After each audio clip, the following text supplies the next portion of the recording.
Jim Hicks, Rob Hatter. You are now tuned in to the Chop Shop. I'm Retro. Let's get it. We in the Chop Shop. We live in the Chop Shop. We talking sports talk. We live in the Chop Shop. We in the Chop Shop. I'm talking sports talk. So turn your dials up. It's live in the Chop Shop. We in the Chop Shop. We live in the Chop Shop. We talking sports talk. We live in the Chop Shop. We in the Chop Shop. I'm talking sports talk. So turn your dials up, it's live in the Chop Shop. Yeah, it's lit in the Chop Shop. Turn your dials up in the drop top. They ain't based in debate, but they keep it fact straight. Going 30 for 30. Let's do a first take on Facebook Live from 12 to 2. Rob Hatter and Jim Hicks going back and forth like Claude Ray, Skip Bayless, and Stephen Smith. From on the court, off the court, straight to the field. Not a man that steals, but I made it steal. To the octagon where I fight to kill. We go face to face, then you right your wheel. I don't play tennis, but I bring the racket. I'm on the floor, I attack the basket. Put you in the casket when I'm overlapping. Never showing mercy, cause I'm always snapping. Never showing mercy when I'm in the arena. Step into the ring, you see me as I beat him. Step into the court, I'm never backing down. Killing competition, I'm smacking down. Let me get back to the other stuff at the Chop Shop, cause they cutting up. It's Retro coming to you live to the Chop Shop. Now let's turn it up. Yeah, we in the Chop Shop, man. Shout out to Jim Hicks and Rob Hatter. You can catch the Chop Shop live from 12 to 2 on Facebook Live. Let's get it. We in the Chop Shop. We live in the Chop Shop. We talking sports talk. We live in the Chop Shop. We in the Chop Shop. I'm talking sports talk. So turn your dials up. It's live in the Chop Shop. We in the Chop Shop. We live in the Chop Shop. We talking sports talk. We live in the Chop Shop. We in the Chop Shop. I'm talking sports talk. So turn your dials up. It's live in the Chop Shop.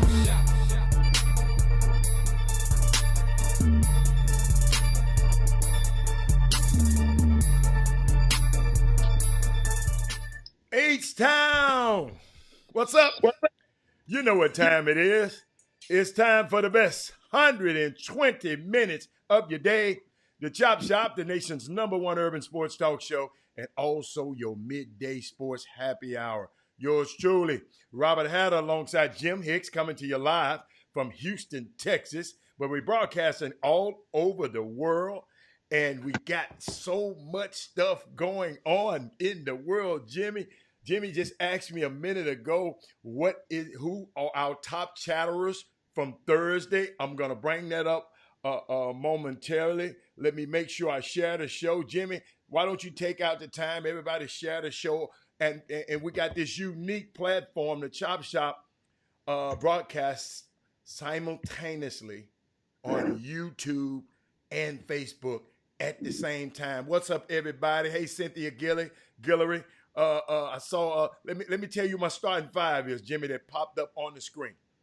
Todd Holmes from Facebook, Rodney Wells from YouTube, Tyandra Holmes from Facebook, Daryl Anderson from YouTube, and Sadeo Williams from Facebook. So it's across. They're all popping up on my screen, and those are the five people.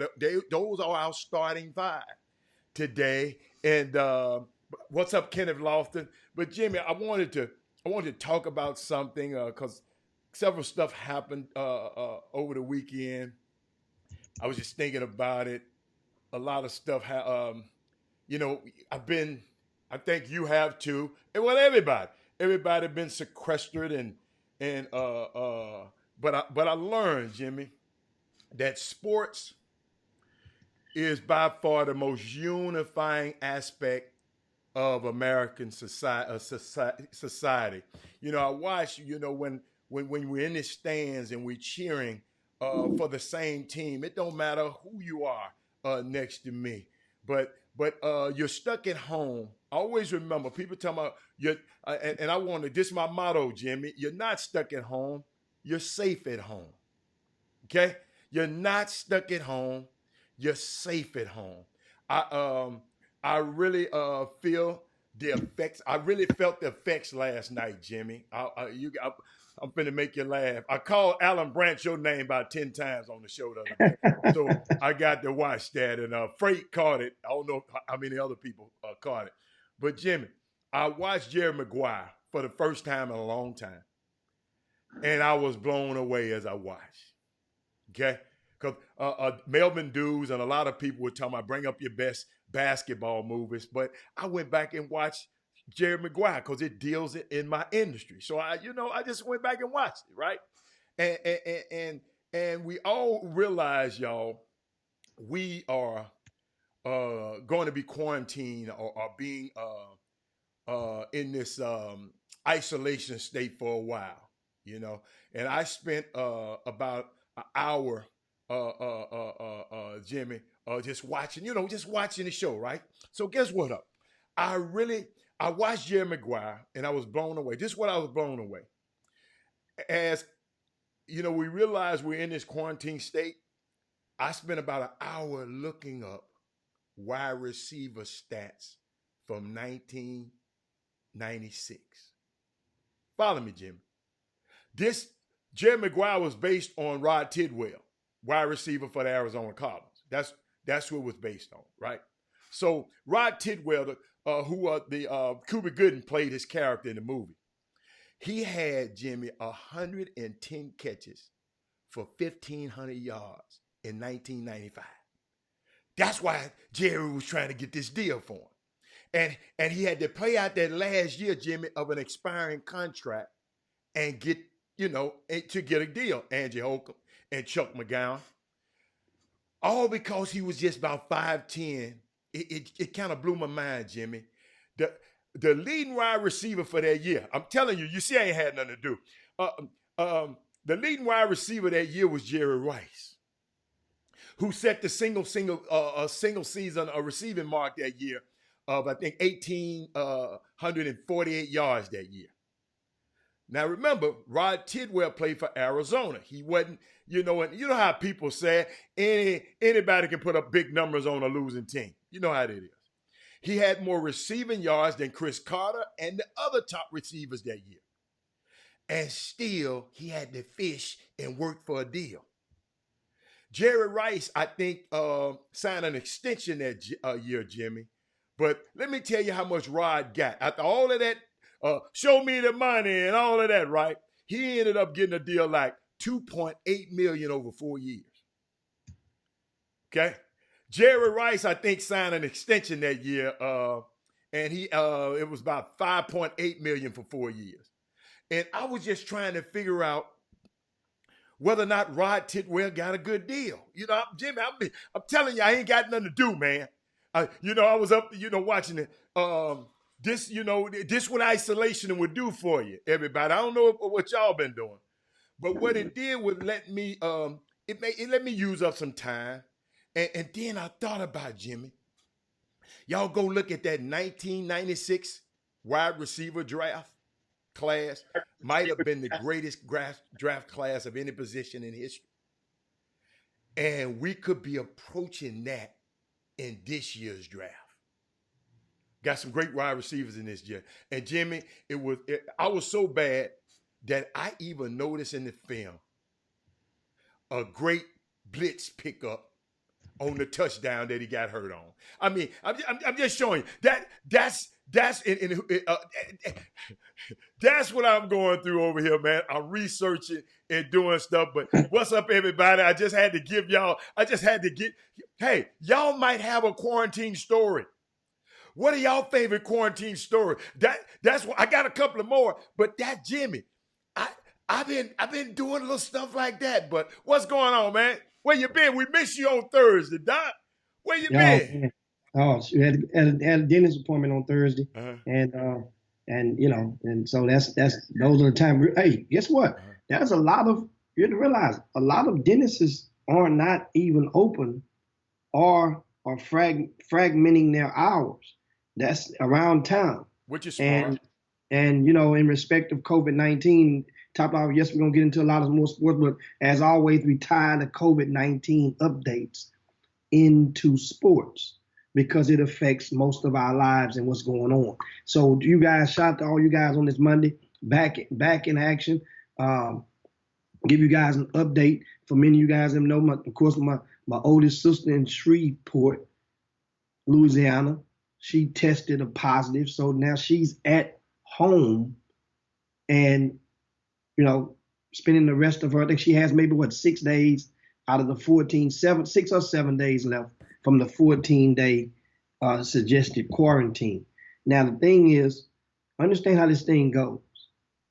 So when the 14th day is up, which I haven't, how are they going to know that it's not a reoccurring positive?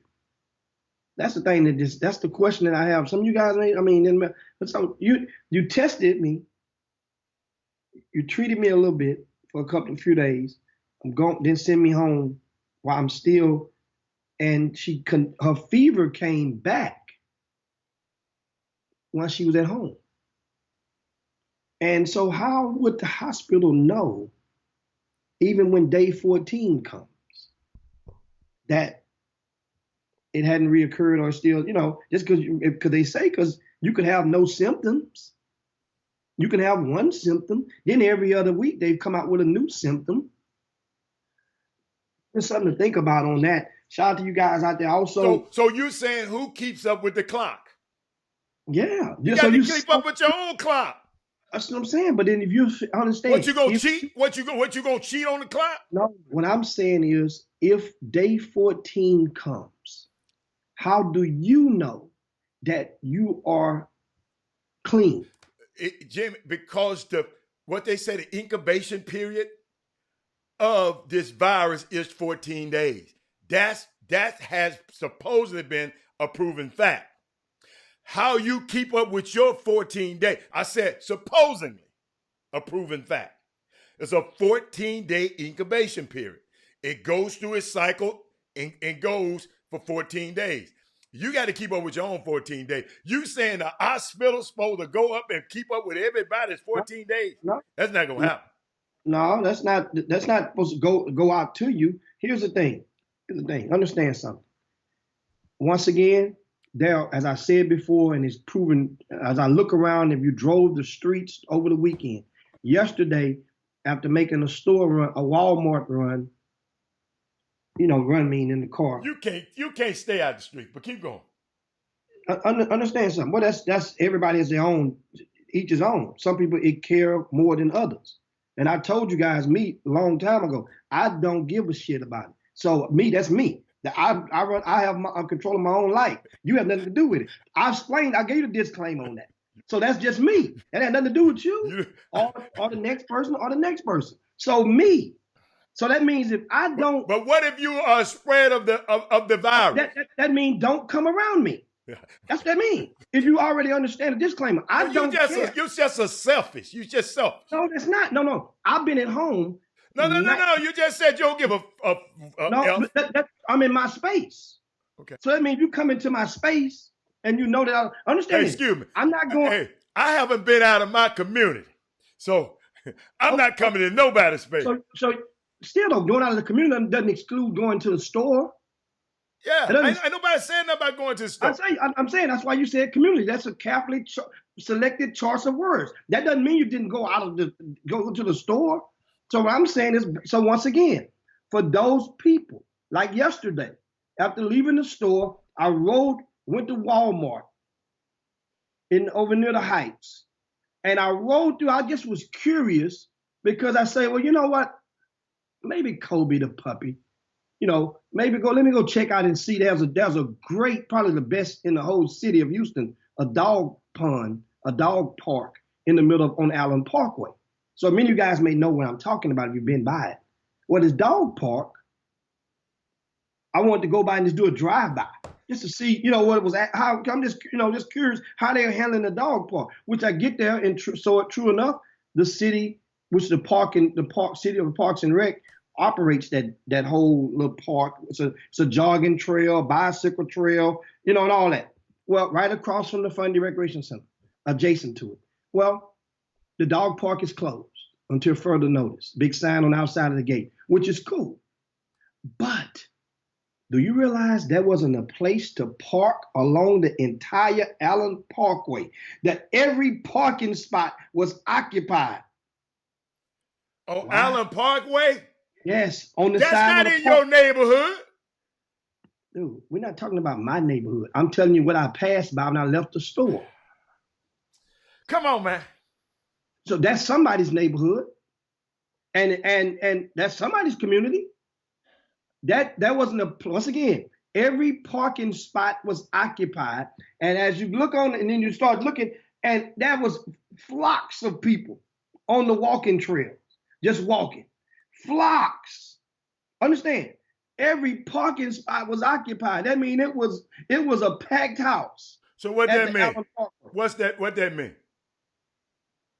It's impossible to enforce a 6-foot rule if you're walking along behind, in front, side by. You have to pass somebody up. It's impossible. I totally agree. It's impossible. I totally agree. So stay your ass at home. So those people made a conscious effort. For some, they probably drove up and said, "Oh no, too many people." For others, they say, "I've been in the house maybe too long. I got to get my walk in. Or I need some fresh air." Those are choices that comes with consequences. No matter what, choices and consequences. And so that's the thing. That what part of the state work safe, stay at home order? I understand what you're saying because they had food trucks out in our with the clubhouse and all that and the pool and all that. And I'm riding my bike and I said, what the hell is wrong with these people? Y'all don't believe, like my mama said, you, Jimmy, y'all don't believe fat meat greasy. That's what my mama used to say. Y'all don't. I'm glad, you know what though? No, y'all keep doing what you're doing. I'm just glad all of us don't think that way. That's all. You keep doing because you don't give a shit. You don't give a. I'm just glad it's some of us that said, I'm not going to Allen Parkway. I'm not going to Memorial Park. I'm just not going. I can walk in my neighborhood. Ain't nobody on the streets over here. The hell I'm gonna walk way over there with all of that death and all them germs at. So is the store exempt? That's what I'm saying. So it doesn't take. Yes, it's not like no. I understand. You got to pick the right times to even go but you to don't the store. know. But how do you know? If you pull up there and it's too many people, go to another one. But it don't take but one person, Hannah. You're just taking a gamble. I understand, but you minimize your risk. You minimize your contact. Just try to minimize it as much as you can. Even spray your bags before you get them out the car in your garage. Minimize your risk, man. That's all I'm saying. That's all. I can't tell no grown ass 50-year-old people what to do. Hell no. Listen to me. I'm not trying to shame you to death, but I am so glad it's some people that think, man, let me just cheat. Thank God.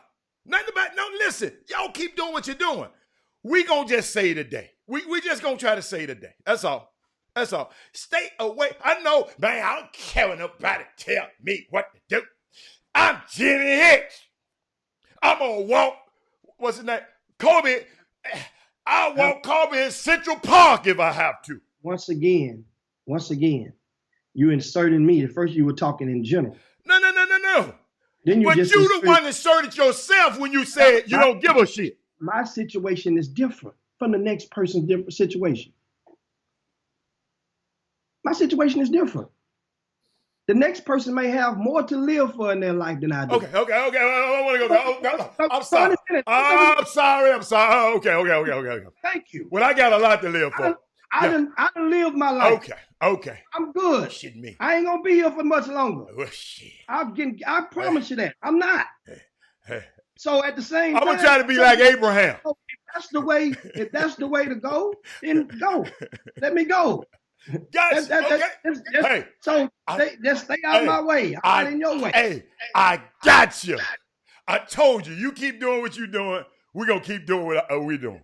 That's that. And speaking That's good. and speaking of such, out in Katy on this past weekend, one of the subdivisions set up a pop-up drive-through. Drive-in.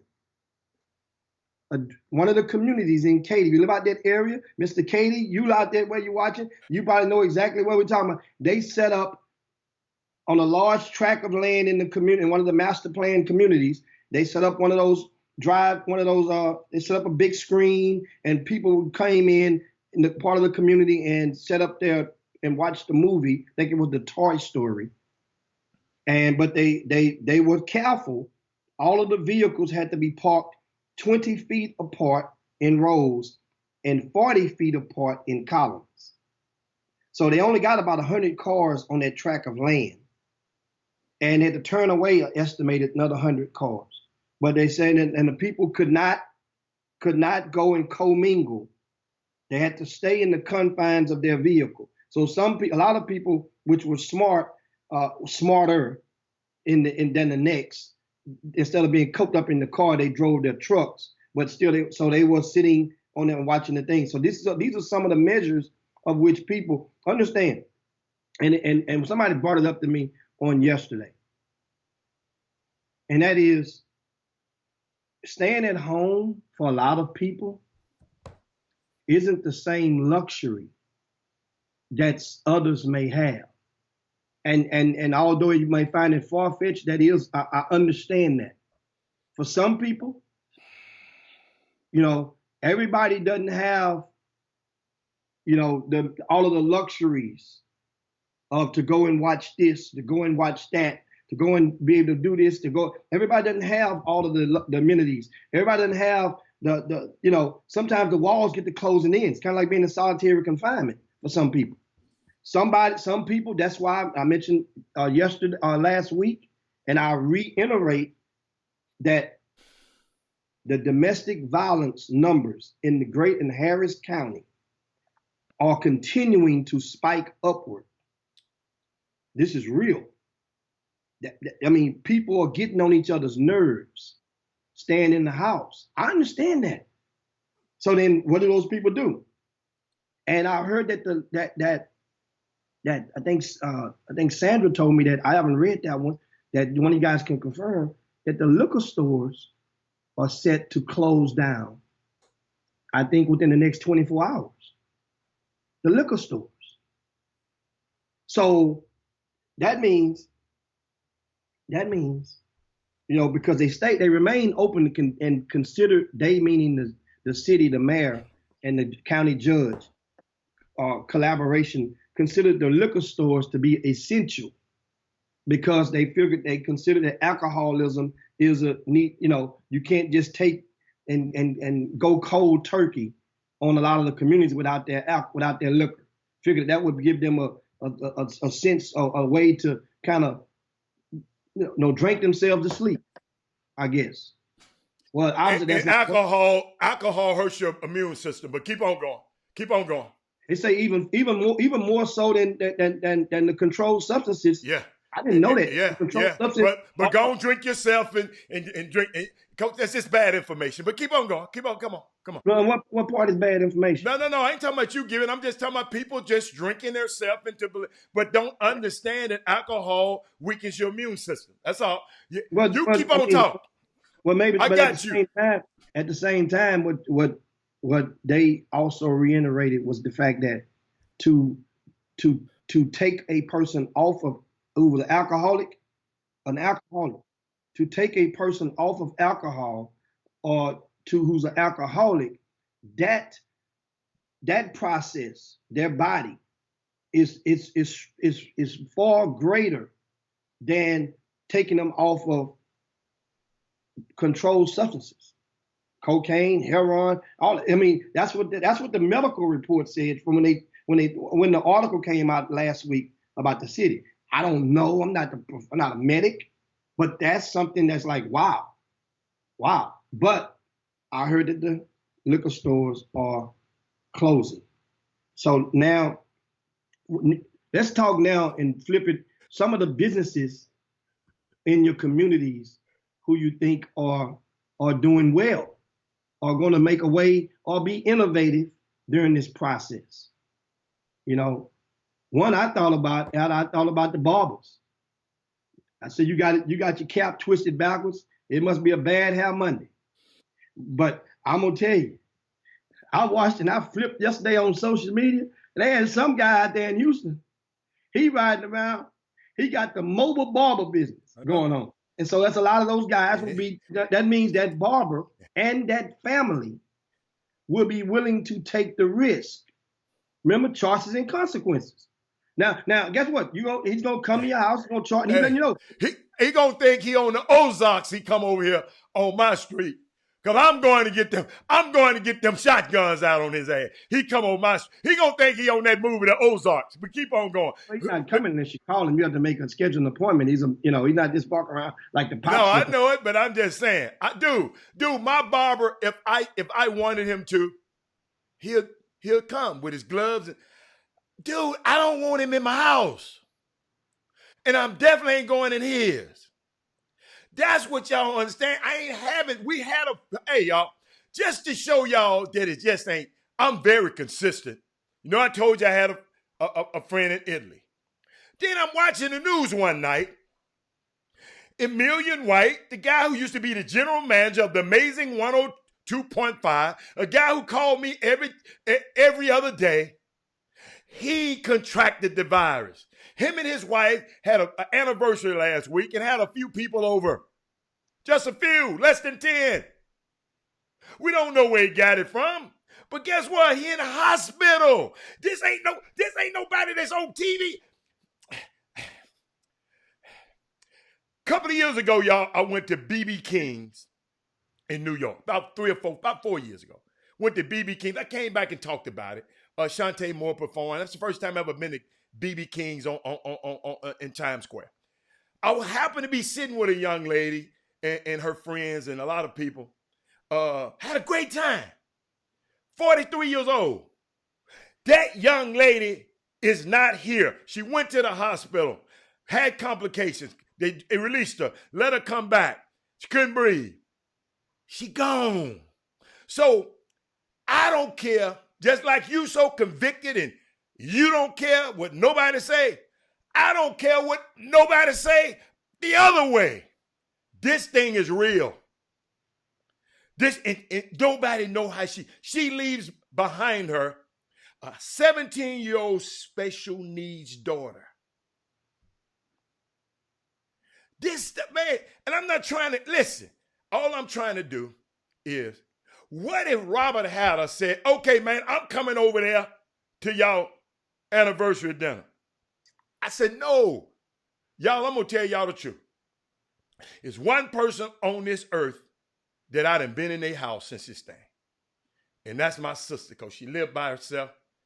I had to go over there and check on her. And boy, let me tell you something. She came to the door with hazmat everything on. I came to the door with gloves and mask. And it's the only person, I miss my people. My FaceTime, think about it, y'all. I know, go look at your phone usage. It's been quadruple because of anxiety and panic. Y'all, in the last 24 hours, it has been a breakthrough. Has been some improvement. Let's just stay the course for this next month, so we can get back to normal. I don't like this. I'm just trying to make up the best. They give me lemons. I'm trying to make lemonade. Jimmy, guess what I love about this pandemic? It caused my busy, upperly mobile Wall Street, New York City bachelor, my son, called me and said, Dad, what's some good books I need to read? Let me rewind that and play. Jimmy, I used to send him a list of books. This good reading. This what I'm reading right now. Jimmy, I ain't never text me back. You know how they just look at your text and don't and you can tell it's been read. Jimmy, he texted me last night, want a recipe to his favorite chicken I used to cook for him. Check this out. Use me. He used me. But I don't mind you use me. Just don't misuse me. Jimmy, then he said, give me a good book. So let me show you how lazy he is, Jimmy. And Mr. Katie and Lionel and Alf. Let me show you how lazy he is. I just wanted one book. You sent me about 6 or 7. I said, this is what I want you to do, son. Hey, Cynthia, this is what I told him. This is what I want him to do.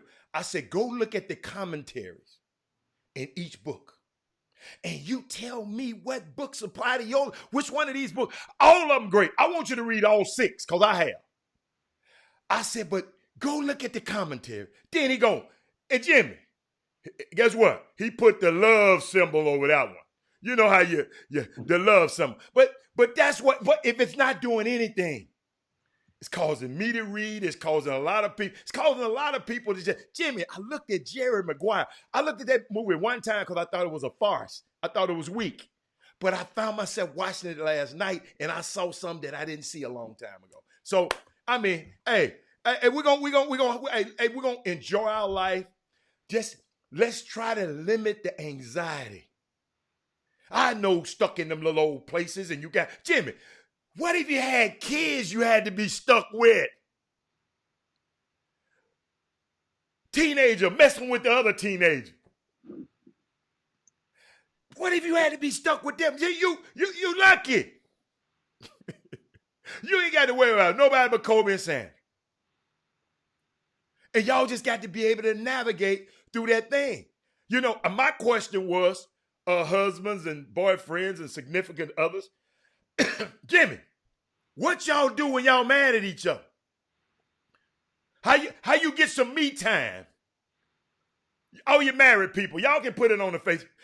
How y'all get some me time? When Sandy mad at you, and she, you know, and you might, how do you just go to another side of the house? What do you do?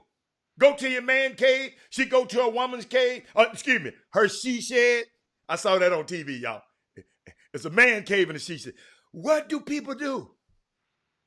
To married people, all you single people shouldn't be living with nobody. But what about you married people? Tell me, give us some secrets. Sound like you're jealous of married people today. No. No. No, bless y'all heart. No, I love y'all. You're a lonely old dude right now. I told you, I'm the black Jimmy. I'm the black Macaulay Culkin. I'm home alone. Guess what? Like I said, everybody's situation is different. There are some people that can't stand being up under the same roof with each other. They really can't. Uh-huh. And these are the times that's really stirring for a lot of people. I mean, I understand. Me and Sam, we are absolutely cool. I mean, it's cool because there's enough space. Uh-huh. So you're not even well enough space. And so, I have my office to go and do work, and that's when I'm catching up. She has work to put together the curriculum and lesson plan for the online lessons for those young kids. So, but that's everybody's situation is different. Hey, think about it. What about the people that aren't computer savvy? Yeah. That means life is harder at home. I mean, seriously, there's a lot of things like Ada, you can sit there and spend maybe hours just testing stuff on our new software for the Chop Shop. I've been working. That keeps you occupied. And you see the video I made of you last night? No, I haven't seen it. I gotta go and check it out. I put it on Twitter. And like I said, I understand, guys. And let me reiterate for some of you guys that just tuned in and may not understand. Understand. When regards to COVID-19 has, as many of you guys may know, somebody in your family that had, my eldest sister, my mom's firstborn, has a positive from the COVID-19. That's not a positive HIV. That's not a positive death sentence. She's at home recovering. You get the pot, and it leads me to believe, like I said before, different people have different beliefs. But I firmly believe that a vast majority of the grown folk in our population over a certain age probably would test positive if they had tests. And that's why I want to bring the question to you guys. If you are watching the Chop Shop right now, confess right now if you have taken a test. Mind you, if you have taken a test. Now, understand, you don't have to have a symptom. That's right. To do that. So for some people that laughed, I saw Walt Yates, and I asked him early on, I was serious. I asked Walt, say he's self-quarantining. And I said, well, and that's top of the show. I said, Walt, did you get a positive? He said, hell no, I didn't get a positive. So like that's the weepy jeepies or something. No. If you got a positive, Jimmy, then you got a positive. It's going to go away. Jimmy, what if, because you always bring up that. So if people do get it, okay? Let's say everybody got it. My thing is, 2 weeks ago, I sit up here, Graham Medley, an internal medicine specialist. I put his little 30-second clip on the screen. He said, imagine you do have it. You worried about getting it. Okay, let's say it. Imagine you do have it. But conduct yourself like you don't want to give it to nobody else. That's the key. We know people got it. That's not the issue. We know people got it. People dying of it. How can I prevent somebody else from getting it?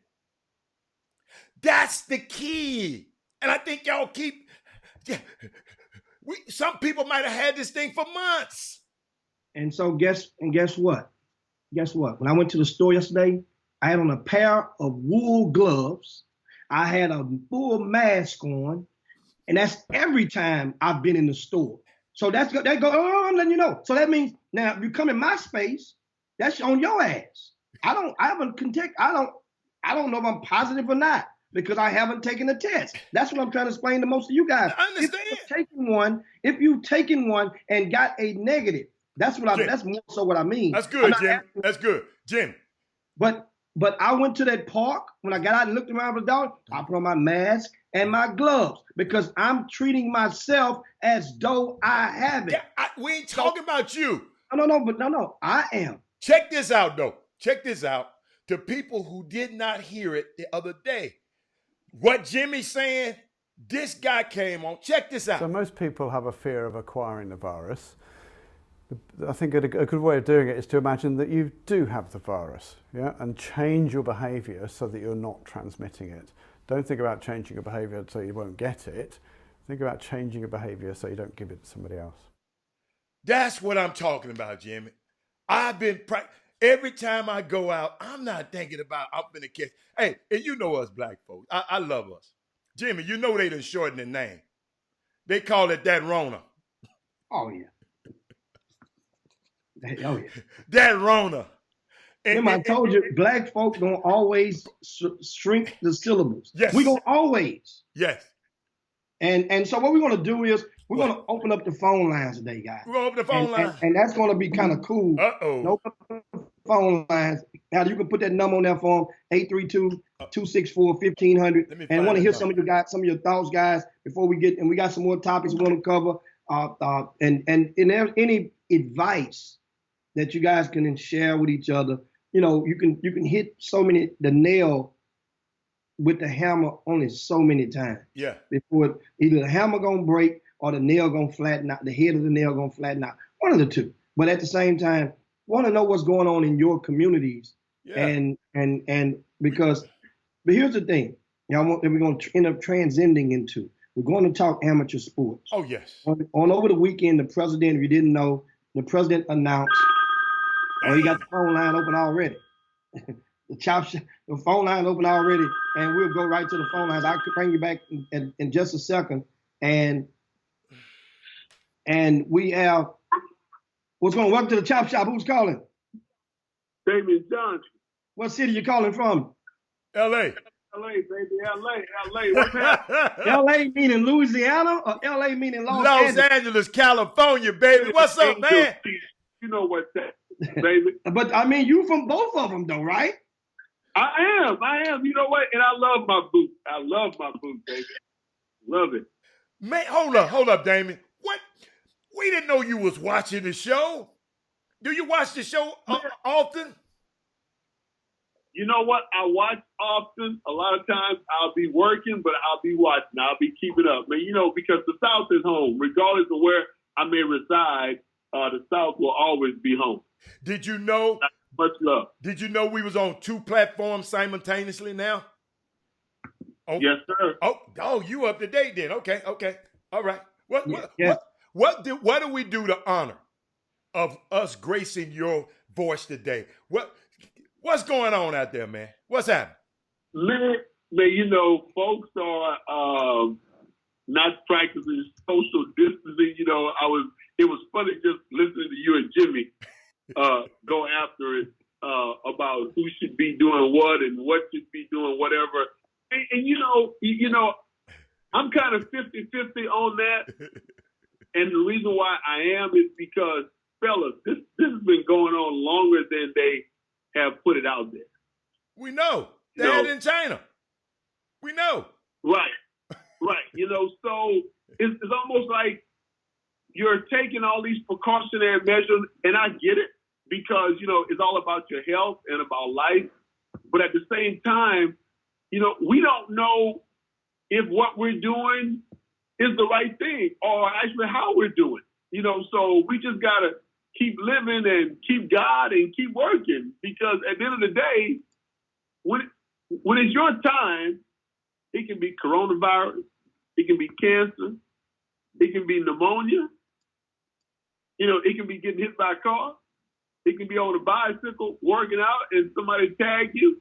I mean, it can be an abundance of different things, and I'm not saying not to be precautionary with everything, but a lot of things we should be doing, you know, from the washing the hands to, you know, just everything that they're asking us to do it. But it's just so many loopholes. Like when you go in a grocery store, okay, you're not 6 feet away from some people, especially if you all on the same aisle. I know we walk here. Well, I mean, I work out every day. I do 3 miles. Well, I've been doing 3 miles a day since I can't go to the gym anymore. But I mean, when you're walking next to people, you know, whenever you're passing them by, you know, because, you know, I normally step off the sidewalk. But, you know, can I get it if they just whip right by me and then someone's like, oh, see, Dang. You didn't listen to Mr. Medley a minute ago. Don't conduct your life like you're gonna get it. Change that mindset. No, I'm not. Listen. Okay. I'm not. I am still out there doing because first of all, I'm ADD. I can't sit in a house all day anyway. I will go plumb crazy. So I'm out there now. No, I'm not mingling with other folks. I'm not doing that. But when I'm working out or when I'm in the grocery store, that's why I said yesterday, okay, if I'm in a grocery store, I'm on the same aisle with someone. I'm not 6 feet away, especially if we're looking at the same product. So if I'm running and someone is running by me, I'm not going to continue to get off the sidewalk because it's the same as the grocery store. So what, is the grocery store supposed to be safer than someone just whipping by you if they're running because it's not airborne? Hey, Damon, the first I just don't get the number one thing is, Damon, they said stay at home. Of course you got to go to the grocery store. Those are essential things. So you stay at home and don't have nothing to eat, you're going to die. You stay at home. And so all they're trying to do is get you. The key thing to this, y'all, is the healthcare system. And I don't think it's talked about enough. They don't want the healthcare system to be overran with sick people where we can't. What if you go get in a car wreck? You have an emergency and I can't deliver a baby. I can't cause all the hospital.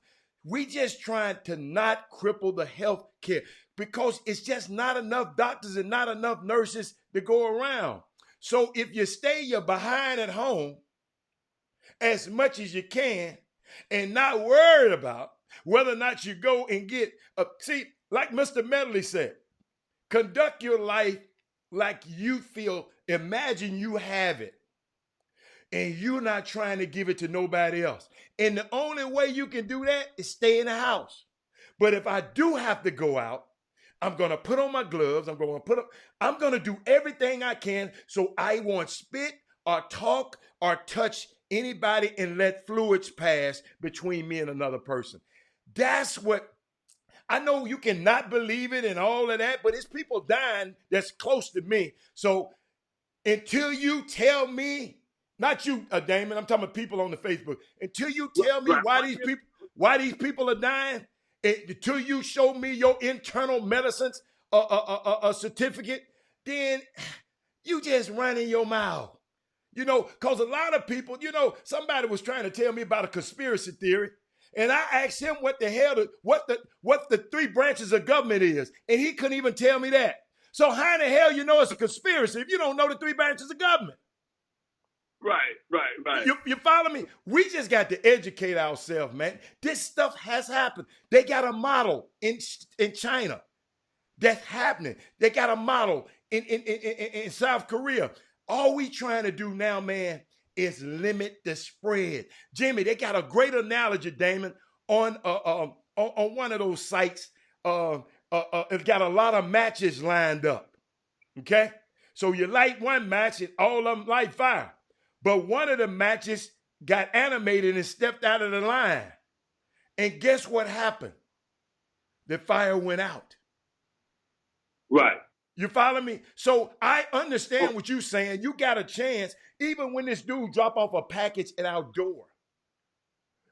You got a chance to even I told Jimmy the packages that we bring home in the grocery store, spray them in your trunk.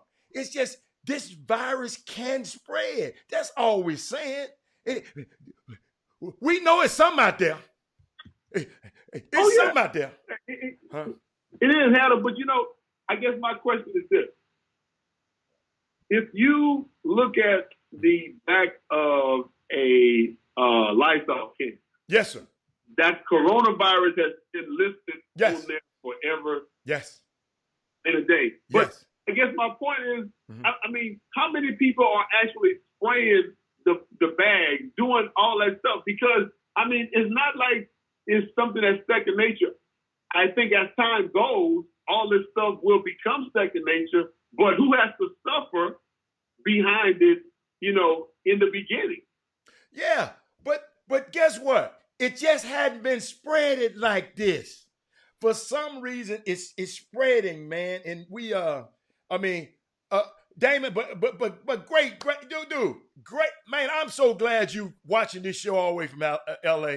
But those are valid questions, and those questions have been brought up on the Chop Shop about the Lysol can. Matter of fact, Angie Stewart, I just put up some she just said. We've been talking, but guess what? All of that time you talking about governments hadn't been shutting down. The NBA hadn't shut down. The NFL and the Major League Baseball. Why are they shutting down now? But we're going to watch the show because we got some more people want to call in. But, man, call in tomorrow. Call in and mess with us tomorrow if you can. Okay? Absolutely, man. Absolutely. All right. Thank you, big fella. Man, that was good. I like that. Yeah, and we got to get them to call back in tomorrow. Once again, phone lines open 832-264-1500 and get your thoughts on that. And Angela Holcomb, Angie, the reason that people are in a disarray right now is because they could see the influx of people with sick, and it would have, and as it would have threatened, which it did threaten, the amount of available hospital beds. Yes. That means if people come to the hospital, can't get in. You ever been to, think about it like this, on a regular night. Emergency room. Without this, especially on one of those Friday or Saturday nights. We waiting on the bed. We waiting on the bed. Friday, Saturday night. In a city like Houston, take your pick. If you've been not in one of those emergency cares, but the emergency room in one of those regular hospitals. And it's already a pandemonium because Friday and Saturday nights are the most prone weekends or when the most of drunk driving and stabbings and shootings, Yeah. a lot of that stuff is occurring. Domestic violence. You just said domestic violence is on the Those rise. go into it as well.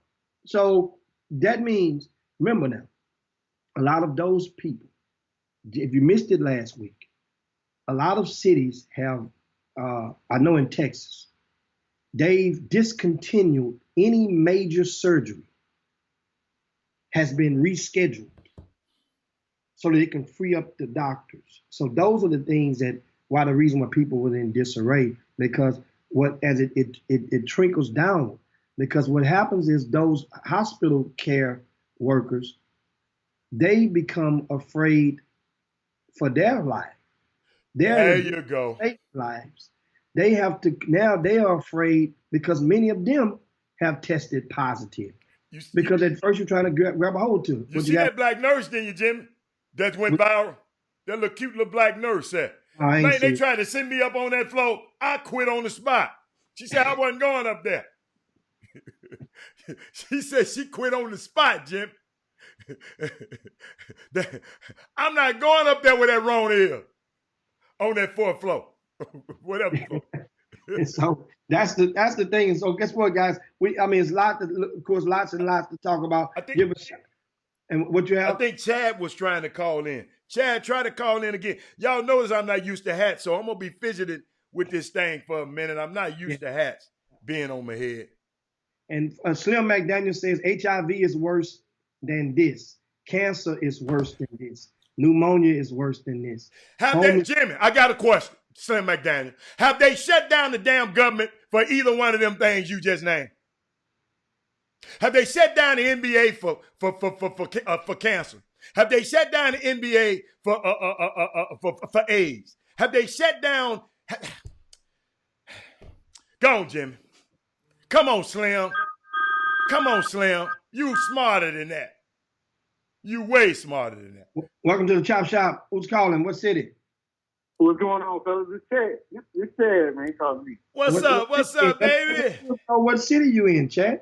Okay. Houston, Texas. All right, then. What's going on, Chad? What you got for us? Ain't nothing much, man. Just got done doing class online, so it's affecting education, man. These kids. I feel like this will be good in the future. All this online and working on Zoom, but right now there's too many what ifs for some of these kids. Mm. What do you mean? What's making it hard? What give us one thing that's hard about it? Some of them, they're gonna say they don't have a laptop. Some of them don't have internet connection at their house. So you can't punish one kid if they don't have none of that. Right. There's some other kids that do. You know what I'm saying? How many? What's the ratio, Chad, of how many that don't? You can't really tell neither. It's a what if situation right now because you can't really just say, okay, well this person do have a laptop, they just not doing their work. You know what I'm saying? So if some of them you can log in on your phone and do it, but a lot of them, they say they can't do it. So it's crazy. It's just crazy right now. Man, hey man, you know what? We tip our leads to you educators out there. Man, I love them. As in the words of Kenneth Lofton earlier in the Boom Boom Room, he says and this is true, a lot of parents really have taken the teachers for granted for years before this. As though you're the teacher, you must teach them, and now it's starting to. It's kind of like no, Jimmy, no, do your job now. No, that's what they used to tell the teachers. Do your job. They're seeing right now. Yeah. That first of all, like I said, like Yosemite Sam when he pointed that gun at Bugs Bunny and they bent it back around, and that's what's happening right now to a lot of the educators, and Chad, and a lot of people are realizing that hey, it starts at home.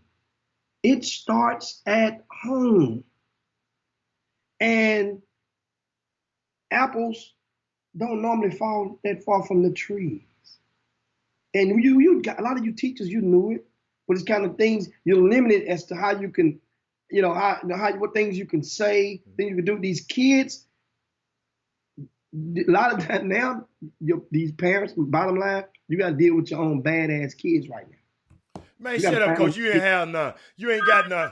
But it's another phone call. Chad off already. Come on, bring it on.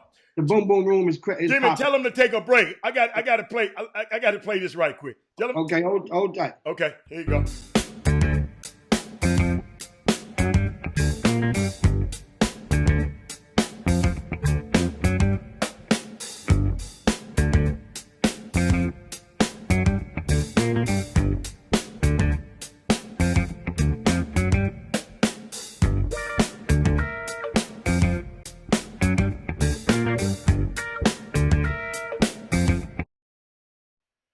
All right, now we back. You muted, Jimmy.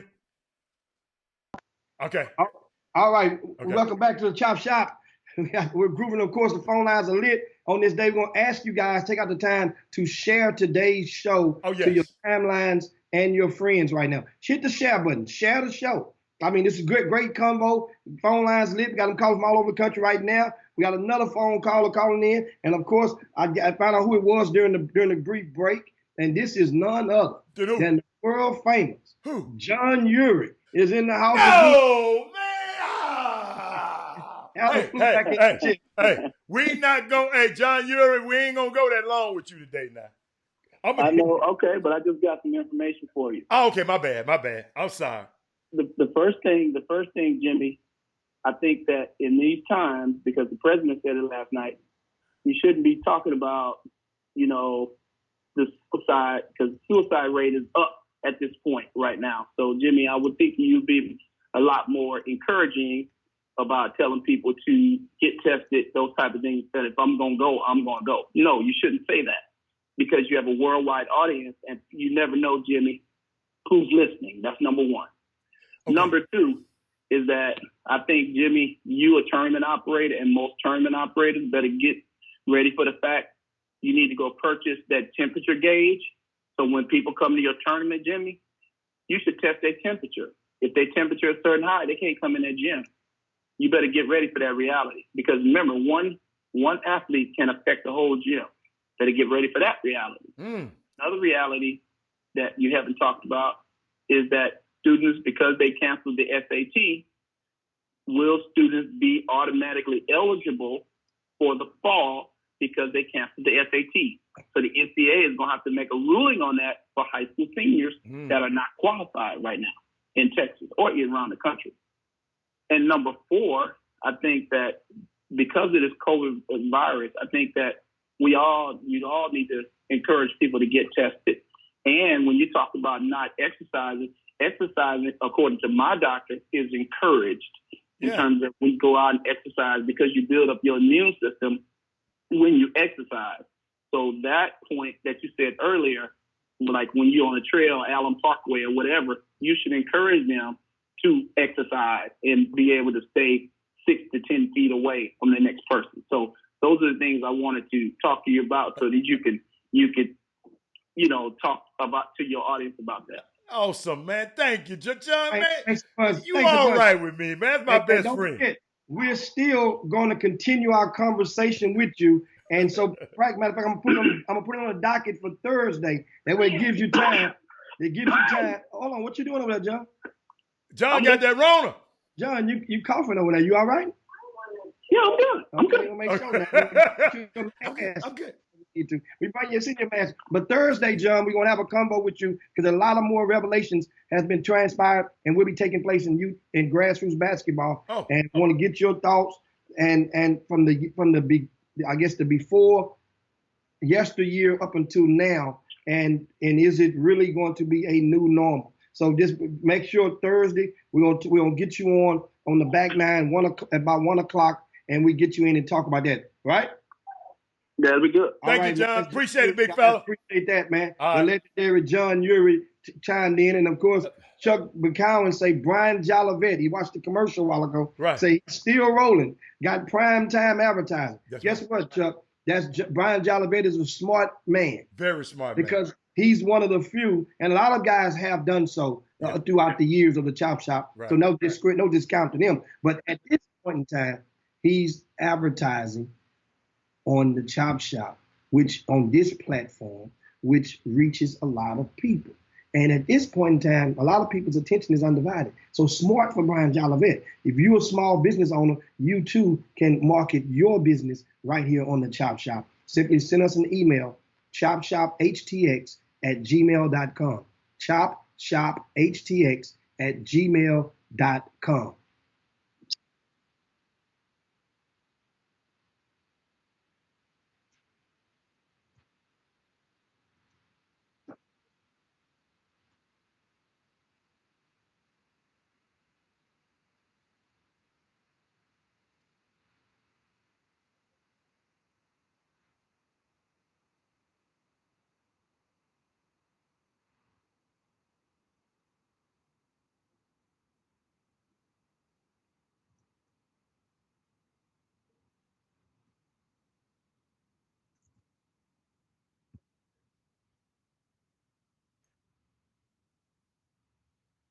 I hit the wrong button. I'm sorry. I hit the wrong button. But what I want to do, I wanted to, I wanted to share. Do y'all have any Corona Chronicles, things that didn't happen over these last 2 weeks that you want to share? You can put it on the screen. You can put it on the screen, or you can talk. Just something that we call it, instead of Gangster Chronicles, it's Corona Chronicles. And then then I want to know your favorite sports moment, and did you take a pic? You were somewhere, you did something unique, and if you did take a pic and give me, you can send it to chopshophtx@gmail.com. And I just want to know. I mean, in these times, because people have been sending me old pictures and over certain events that has happened over in their lives, in my life, and I just thought about it. I think let's get through this thing together, and we're gonna make them. Because guess what, Jimmy, this biblical, this too shall pass. We're gonna get over this, and what we're gonna do, and what we're gonna be prepared to do when it is over, Jimmy. What we gonna be when it starts? When it's over, where we gonna be? Where the NBA gonna be? What's a grassroots basketball gonna be? You follow me? And Jimmy, if you got something else, you can interject. I got one more thing for you after that, though. Go do that. The thing is, over the weekend, I was saying before we opened up the phone lines, is that the president took less than 5 days to retract his statement about Easter. Everything will be, churches will be packed, and now he stated that the social distancing guidelines will remain intact for at least through the end of April. So that's one thing. Let me bookmark that.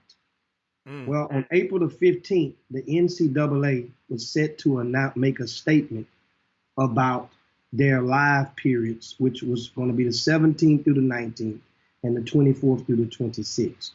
So obviously, if the president of the United States has issued these new suggestions, then or regulatories, then the NCAA statement on April the 15th will be pretty transparent or pretty predictable, that they will be announcing that the live periods will be canceled for April. And you can expect that, which at the same time is common sense. So now, what will happen? And I've talked to a lot of college coaches over the weekend. I've talked to my people with the NCAA.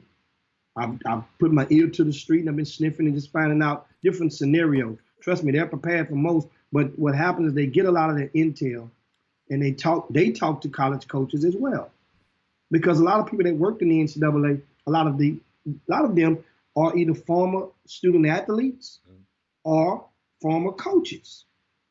Now, understand, and then the college coaches make up a lot of their advisory committees, so they speak with those guys. So here's the thing. I can tell you this. I'm pretty certain that was I can say like this, that was a high probability that had the president not made that statement on this weekend about extending it, that the NCAA, remember the sneaker companies had already, all three, Under Armour, Adidas, and Nike, had said we're vacating our events from April. We're not doing any in April. The NCAA was prepared to leave the April live periods untouched. They were prepared to do that, at least the last one for certain. Now it's going to be vacated. There's a question mark. They're targeting maybe the end of May, Memorial Day weekend, as a possibility to insert a live period. They're also entertaining another weekend in either June or July. Maybe take one of the weekends away from the high school coaches.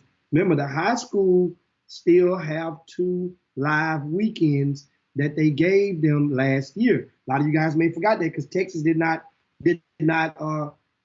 engage themselves into hosting the events in June. Mm-hmm. Well, guess what? Those events are still on the docket, those 2 weekends. So the NCAA may take one of them and occupy one of them with their event. They may go into July and with another weekend.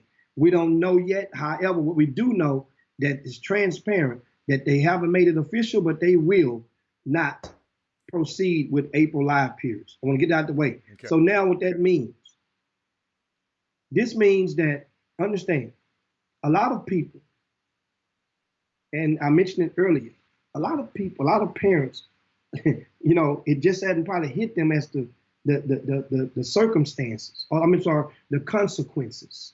Mm-hmm. A lot of them are ready for their kids to get the hell out of the house.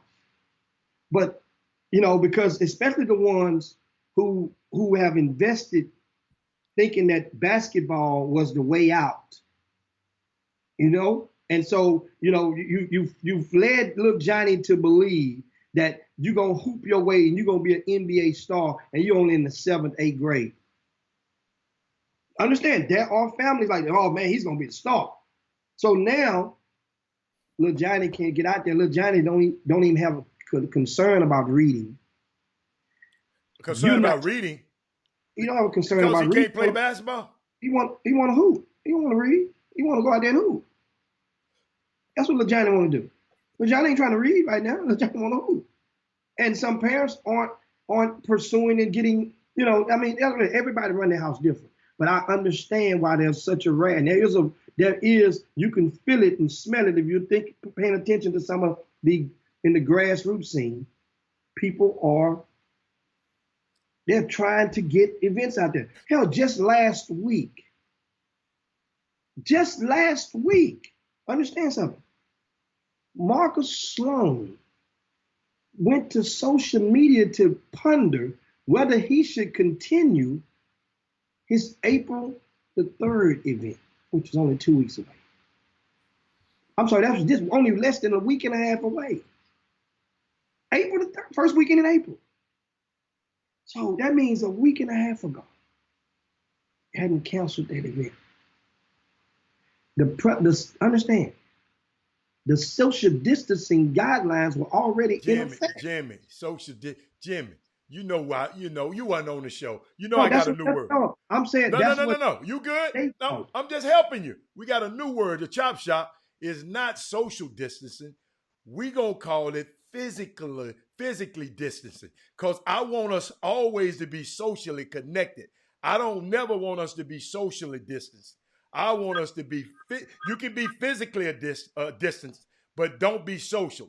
But we talked about that. That's a new, because words mean so much in our life. Words speak life into our lives. So listen, y'all, I don't want you to be, I know we got a call, but I don't want you to be socially distanced from me. That's why I'm FaceTiming. My phone, my usage of my phone is up. But I'm not coming over your house. Now, what you got, Jim? That's social media distancing. No. I said social distancing is what Trump and the media say.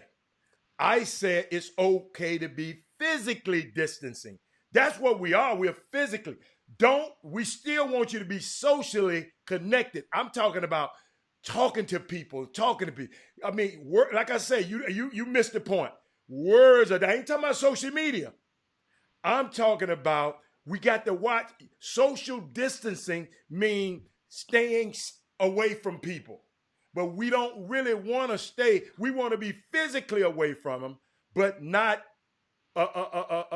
spiritually and socially away from people. You'll get that one in the car on the way home. But keep on going. Who's the caller? Who the caller? It's me, Robert Hatter. Oh my goodness! What's up, man? What's up, baby? Herb Baker, what's going on? Man, I'm out here physically distancing myself. I'm in this garage. Like him. You know, got a little barbecue on the pit. You know. So. Wait a minute, why are you in the garage? Herb, when you used to call the show, when you used to be in the garage, there's certain things you used to do in that garage. Ain't nothing changed. My name is Herb Baker, so I'm here to bake the herb. Oh, I didn't think about that. I like that. That's my real name, and I'm a junior, so I came by it on. Okay. What you got, Herb? What you got, baby? I'm going to do it. What you got today? What you got? Yeah, man, I'm just sitting here, man, trying to make sense of all this mess. You know, we got so much going on with the coronavirus. Our kids are being affected. 2020 class, man, they got the Royce deal. They switched up the process on them last summer.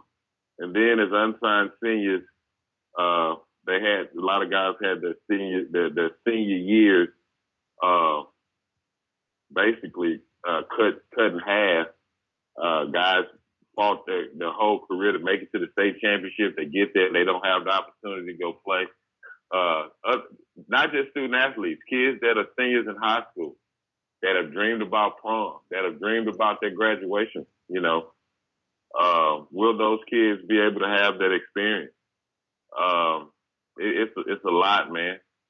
Kids have worked their lives, all their lives to become McDonald's All-American. Think about the kids that have worked to be in the NCAA tournament. Kids that are being evaluated in the draft process, NFL, NBA. Just think about that. Kids that were going to walk across the stage in college, that were going to be the first person in their family to graduate from college. They won't have their families are being deprived of those memories. And to be honest, we've been hoodwinked, we've been lied to by this character they put in office. You know what I'm saying? Just to see him on television. I'm glad I don't watch the news at all, because I don't want nobody to tell me how I should feel about what's going on. I'm going to form my own opinion, because when certain things happen to certain groups of people, it's not sad to me. You know what I mean? So let me decide what's sad. Let me decide what I should be happy about. Let me decide what I should be afraid of and scared of. It's unknown territory that we're in right now. It's unfortunate, you know, like 2021 kids. They're not being recruited. Mm-hmm. They're not being recruited right now. Mm-hmm. Because, you know, coaches are looking into the transfer portal. Mm-hmm. You can't. It's crazy right now, man. Yeah, man. It's going to affect a lot of people. A lot of people's lives are going to be changed for the worse. And there's nothing that we can do about it. That's the sad thing. You know, your kids are suffering. Our kids are suffering. Nothing we can do. But it's a vulnerable position for us to be in, and it doesn't feel good. You gave us a whole lot of doom and gloom. Is there anything that you see positive that can come out of this? Well, here's one thing. Let's think about this. Think about our kids, because I'm thinking about my son, right? My mm-hmm. son is 17 years old. Mm-hmm. He's about to graduate. He just turned 17 in November. Now, if he didn't have the GPA and the track record that he had, I probably could say, well, hey, my son, you know, he didn't learn the second semester. I want to put him back in the 12th grade next year. That could be a positive for somebody. Someone that, you know, a kid that's struggling with this online learning situation. again, it probably wouldn't work with my son because, shit, I don't know. But it could help someone. Wow. That could be a positive for someone to get their year back. Jimmy, that's your phone. No, that's me. Damn, Herb, you loud. Boy, this thing pick up everything. But what else you got, Herb? Because I got something I want to piggyback off of what you just said, and I got a little thing I want to share with everybody. I'm glad you brought that up about those kids. So you got anything else? I want to piggyback off of that. When you hang up, I'm gonna piggyback because I know we got some other people calling in. You got anything else? Nah. Okay. That's about it. Okay. I'm just, now listen to this. I'm enjoying being home. I'm glad I'm not in Florida, because, man. That's right. You back home. That's good. Good Lord. Appreciate that, man. That's a good take, man, and informative, and appreciate that as always, man. And make sure you share the show. Yeah. And to your families and great friends, job, because guess what? This time of day, man. Guess what? I mean, this is a great. What else are they doing? You know what I'm saying? What else you got going on right now? Exactly. Hey, Herb, you need to call and find out what they're doing. That's Herb Bacon, of course. I mean, Jimmy, I got something for you, Jimmy. What's that? What he just said, Jimmy, it kind of got to me. These kids have spent, because I know I was a little unsympathetic when you mentioned it a long time ago about the graduation, right? And I said, well, they'll get over it. Then, like I always say, when I go back and look at the things I've said and come back, then I'll amend them. And I thought about these kids. I said, these kids have spent the last 12 years getting ready to prepare for this moment. And finally, at the rising climax, they'll never see a combination of it. Have you really thought about it? If anybody, Kelton, have you really thought about this? Not that it's just a postponement of an event. It's not just a pause of a festivity, but it's the disruption of a seminal, significant moment for these kids. Here's what you probably hadn't thought about, everybody, Mindy Collins. Those who were supposed to graduate this year from high school, those who were supposed to walk across the stage with the cap and gown, Jimmy, these are the ones who were born around 9/11.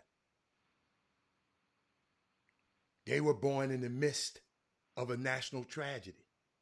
I haven't heard this talked about. And now their graduation is disrupted because of a global crisis.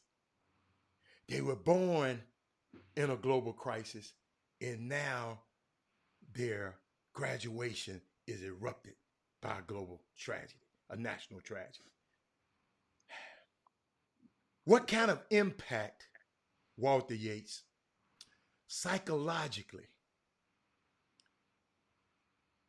is it going to have on this generation that only knows what it feels like, Jimmy, to take their shoes off at the airport? This generation, Chris Harris, Cameron Collins, those young guys who sing, what's the impact psychologically that they're going to have? Jimmy, these people kids grew up. You and I didn't grow up taking our shoes off at the airport. This generation is. This generation now has to be sequestered in their own homes.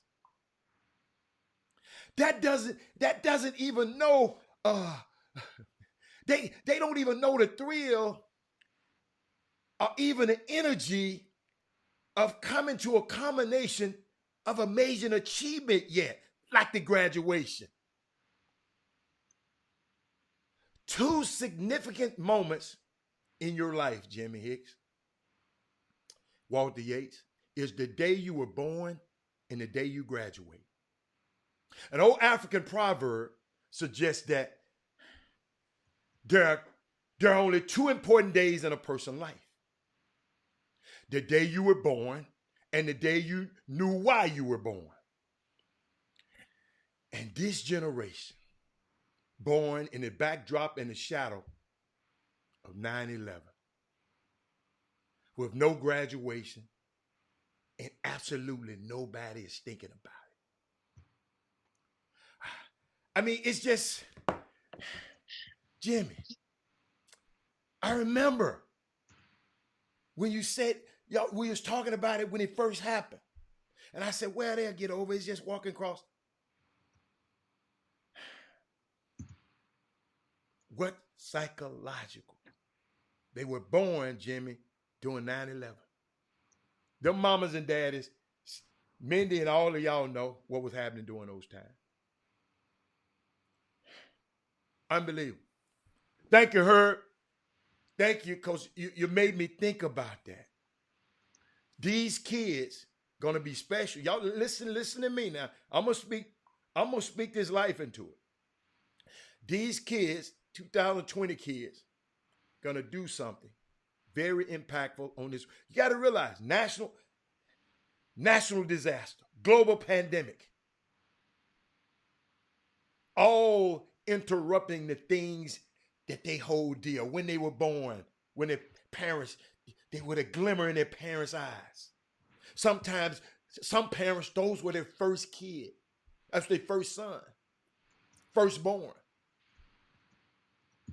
And now they got to go. Listen, y'all, we got to understand, grown-ups, psychologically, some stuff going on. But these kids, let me tell you something, this too shall pass, and these kids gonna be great. What you got, Jimmy? Well, looking in the boom boom room, and of course, I think one of the questions that somebody had, or I gave you guys some breaking news, and posted about over in the United Kingdom, that all of the hospitals have been ordered to stop giving chemotherapy to their cancer patients. And so one of you guys asked, what does that have chemo to do with anything? Well, that means a lot of people, you got to realize everybody, that's the thing that's about the world. Some people believe that chemotherapy is their only route to surviving or conquering cancer. Others may believe in their faith. Everybody doesn't have the same beliefs. So for those who believe that chemo is going to save them or hurdle them over, defeat cancer, they are helpless right now. And that's what that means. It frees up the beds, because in the United Kingdom, in the UK, they need the beds and the manpower from those very doctors and nurses to go and tend to some of their COVID-19 patients. Also, earlier in the show, I want anybody from Louisiana watching right now. And you clarify, I think I saw when somebody mentioned, I think Mark Irabor mentioned that the DJ who used to live in H-Town that was in New Orleans, that was the popular disc jockey who passed away about 2 weeks ago. And that they had announced that at the time that it was COVID-19. And they're saying that somebody put an article up and pinned it on the Chop Shop in the Boom Boom Room, but I didn't get a chance to click in it. Did they do it today? Yeah, they did today. I didn't see it. Let me see if I find it. The mom came back and got on them and chastised the report, which the newspaper, New Orleans Picayune, had went back and retracted or excluded at their cause of death. And now they just call it pneumonia instead of COVID-19. But at first, and so my point is, these are some of the things that a lot of times they're planting the fear of the death of the death. That's the extreme. That's death.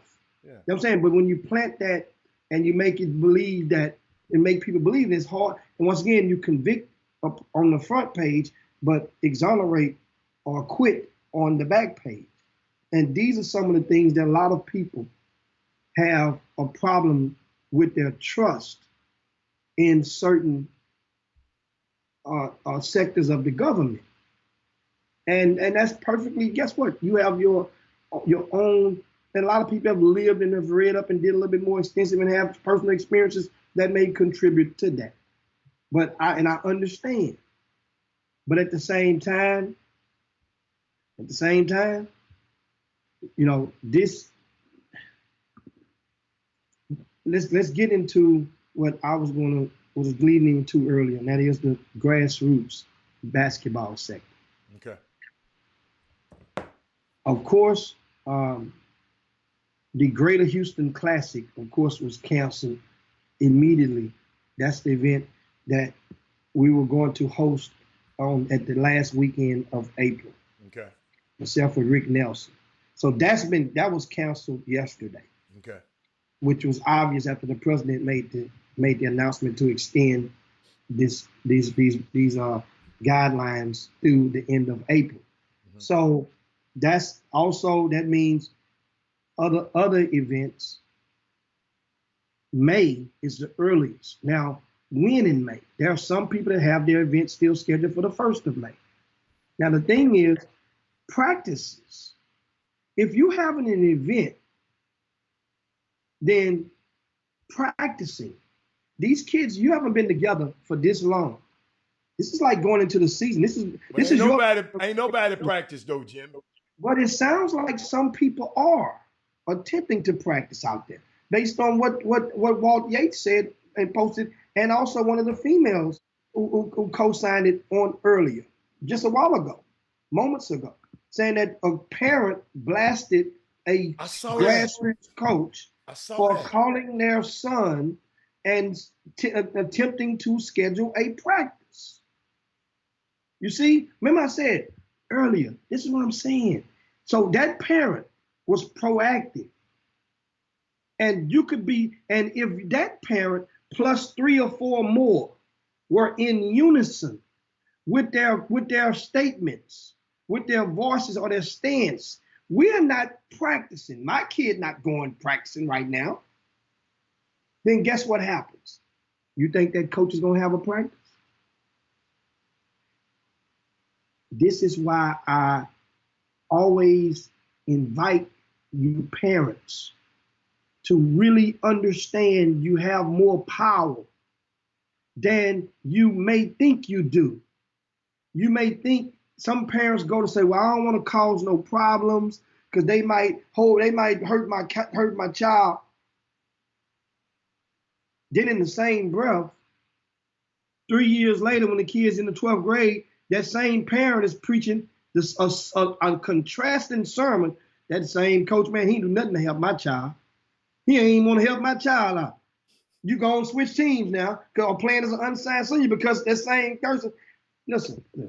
If your child can play just average, and if he's average, he has to have above average grades. I'll say it again. If your son or daughter is average, but they have above average grades, then now he's a possible college prospect. Maybe not the Division I level, but he can play for either free or a reduced price. Jimmy, I think I found the tweet. Okay. The lady said, AAU basketball coaches, our country government has issued orders banning non-essential activities. By definition, this includes 5-on-5 games and skill training at local gyms and churches. Violations can result in jail and fines. Please stop contacting my child to violate the law. Wow. Now that was on which social media platform? That was on Twitter. I didn't put the lady's name on there. I saw it. It was a lady. It was a mama did it. See, and here's the thing. See, understand something. For a lot of people, and I think Herb mentioned earlier after we showed Jolivet's commercial. Mm-hmm. For people, and Herb said, for people that are advertising tournaments right now, that says something. Well, the tournaments are a month out, and it says something, but you understand that's Jolivet. He's branded. He's running the business. Yeah. And that wasn't just one tournament he was out in that commercial. That wasn't one event. He was advertising his events for the rest of the summer. So it wasn't like it was a thing all about just coming to my May event. Now that event could be in jeopardy. Who knows? Like I said, who's going to practice legally before May the 1st? And we don't know. It could be extended. See, everybody's waiting around because nobody wants to be the first to dive into this stuff with their events unless there's a full clearance coming from the government. Nobody's diving in first. You understand? You see, there's a wrestling match, a UFC match that is scheduled to take place I think in 48 hours. I don't know when is it this weekend? I don't know. You guys, man, I'm not a UFC buff, but there's a UFC match, and they say it's going to be from an undisclosed location, right? One of the fighters is a Russian. You guys may know if you're followers of the UFC. He was denied departure from his country this morning. From Russia. They're not letting him leave. Right? Amidst all of this stuff that's going on. So now they have to scramble to find a replacement fighter for this. This supposed to be the headline fight. Can't take place. And so my thing is, once again, parents, you, just like you can make the call if you do not want your kids to go and practice, you also can make the call. Think about it. If you have that much power collectively, if 3 or 4 of you guys say, we don't want to play, we ain't going to practice, then that means 3 or 4 of you, the same 3 or 4 can tell that same coach, listen, when are you scheduling our first event? Because we don't feel comfortable playing until blank. That's the power that you have. Otherwise, what's the choice of the person that's running the program? They have to either go and replace you, and then and then still go and circumvent, well, not circumvent, and extract and eclipse and the rules, or they will respect it and move forward with you in concern. And so that's one of the things I want to hit at, because a lot of people and a lot of people are in the feeling that they're helpless. Unsigned seniors out there. You're unsigned senior right now.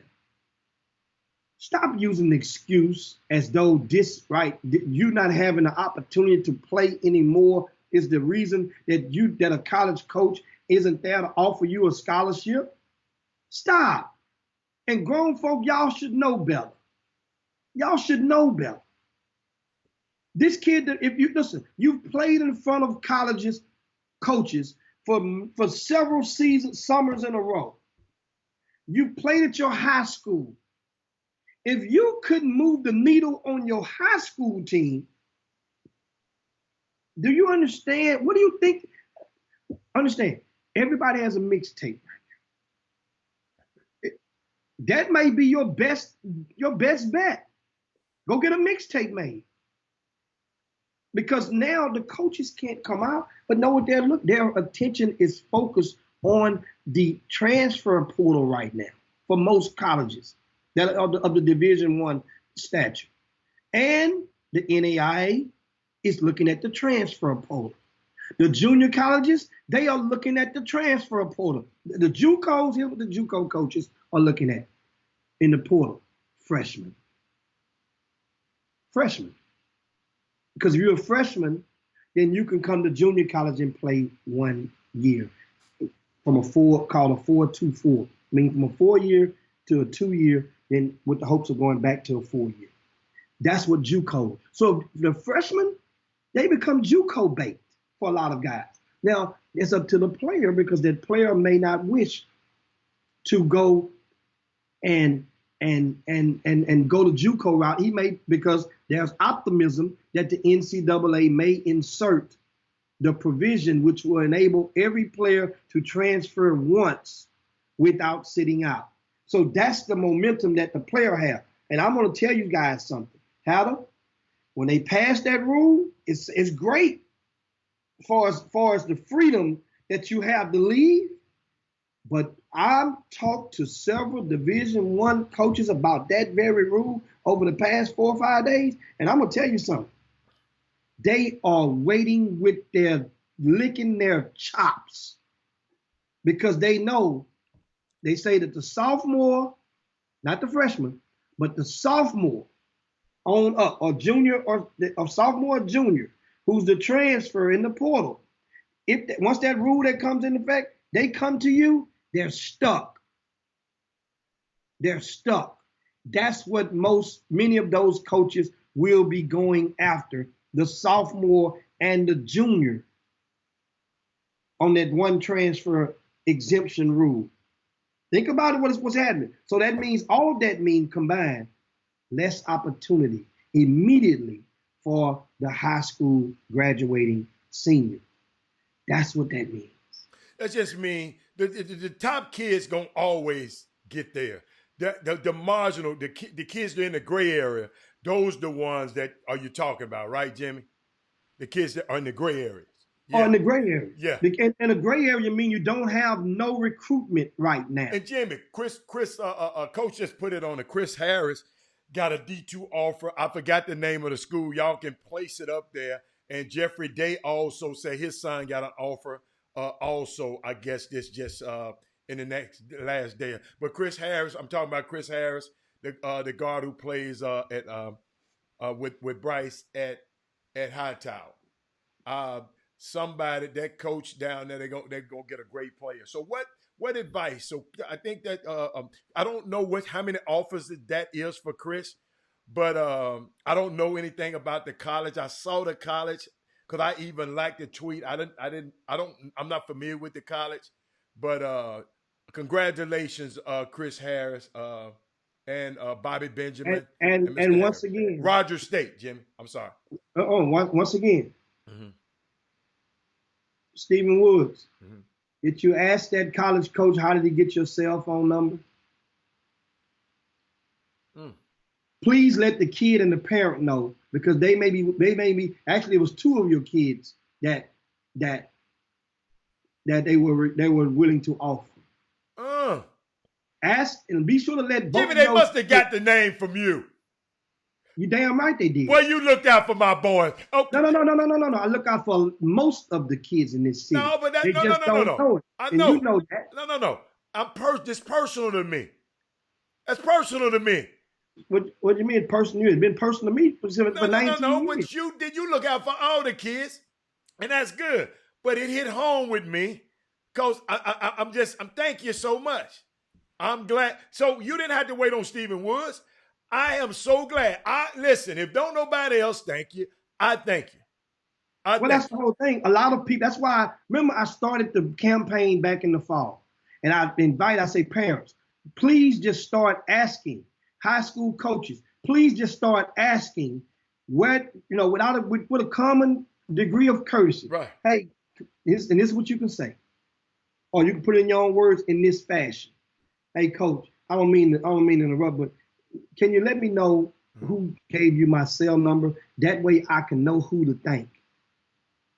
Yeah. You see, that way now the coach won't feel defensive about supplying you the name of the person who gave him your cell phone number.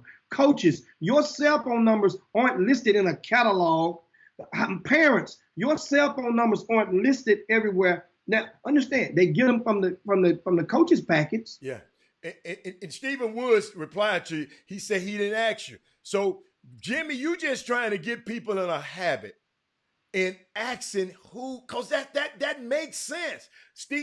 Coach Woods just probably thought a coach just called him out of the blue sky. But think about it. And I'm glad you told me, and I'm glad you said it, because that's valuable. That's valuable. These two, I don't know who the other kid on the team, but I am serious about this. I thank you from the bottom of my heart because I know these kids. I know I haven't been to everybody's practice. I've been to Hightower's practice. You follow me? So guess what? You remember, like you said, you met the little girl from Atascocita. So when you got to relationships are important. So I got a relationship with those kids, and I'm just, man, my chest stuck out right now. And I didn't know, I didn't see Jimmy. I just saw where he got the offer. I think if I wouldn't have known it, if you hadn't just said that, and now I understand what you're talking about now. Because nobody asked that question. It ain't that they overlook you, Jimmy, but that's a question a high school coach didn't even ask either.